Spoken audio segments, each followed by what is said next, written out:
ఉపవాసం ఎందుకు ఉండాలి? నీ రక్షణ నిమిత్తం ఉండాలి. అంతేగాని ఎవరో ఉన్నారు వాళ్ళు ఉన్నారని నేను ఉంటాను, ఎవరో నిర్వహించారు కాబట్టి అప్పుడే మాత్రమే ఉండాలని మీకు తెలుసా? యేసుక్రీస్తు ప్రభు ఉపవాసం ఉండడానికి సత్యనారాయణకి 3.5 సంవత్సరాలు త్యాగం చేశారు. ఆయన ఎప్పుడైతే బాప్తిసం తీసుకొని సువార్త ప్రారంభం చేయాలనుకున్నాడో అప్పుడు ఏం చేశాడు? ఆయన ఉపవాసం ఉన్నాడు 40 దినాలు. ఆ తర్వాత 40 దినాలు ఉపవాసం ఉండి అరణ్యంలో నుండి పోయి అప్పుడు శిష్యులు ఏర్పరచుకొని 3.5 సంవత్సరాలు సేవ చేసి ఆ తర్వాత చనిపోయింది. మన మహానుభావులు ఏం చేశారంటే 3.5 సంవత్సరాలు పనిచేసింది, దాన్ని తిండేసింది, జోడించారు. మనం ఏం చేస్తామంటే ఆయన ఉన్నాడు కాబట్టి మనం ఉన్నాడు. ఎందుకుంటావు?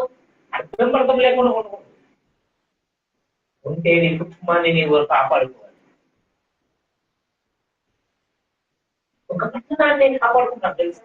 ఉపవాసం అంటే ఎట్లా ఉంటారు? మళ్ళా తెలుగు తింటారు, వారి పనులు తింటారు, కిచిడి, సాధారణ ఏమేమో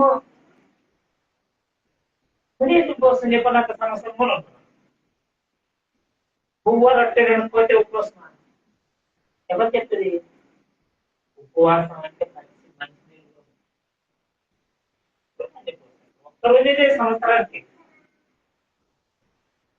కానీ నీళ్ళు అయితే పోలేము, నీళ్ళు లేకుండా ఉండలేము, నీళ్ళు లేకుండా ఉండాలి. అదే ఏం చేస్తాను? పనికి పోవడము.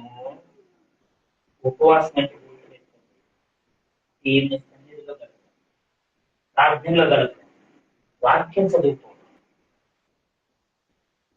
ఇప్పుడైతే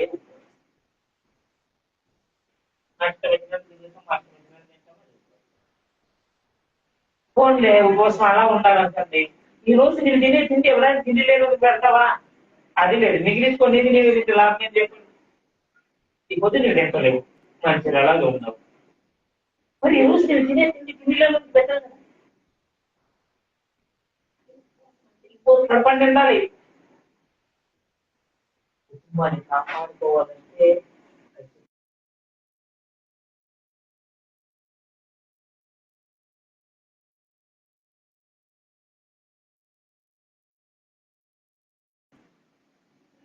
నలభై రోజులు దేశాన్ని నాశనం చేస్తానంటే వాళ్ళు ఉనికిపోయారు. చెప్పండి, ఈ పట్టణంలో వచ్చి ఎవరైనా అలాంటి ఇదిగో ఈ పట్టణాన్ని నాశనం చేస్తాడు, 40 రోజులు మీరు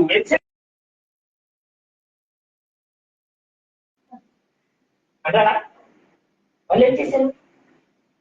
రాజు సైతం దిగి తన రాజవస్త్రాలు విడిచేసి పోలు కట్టుకొని పూడ్చుకొని మోకాళ్ళ మీద ప్రార్థించి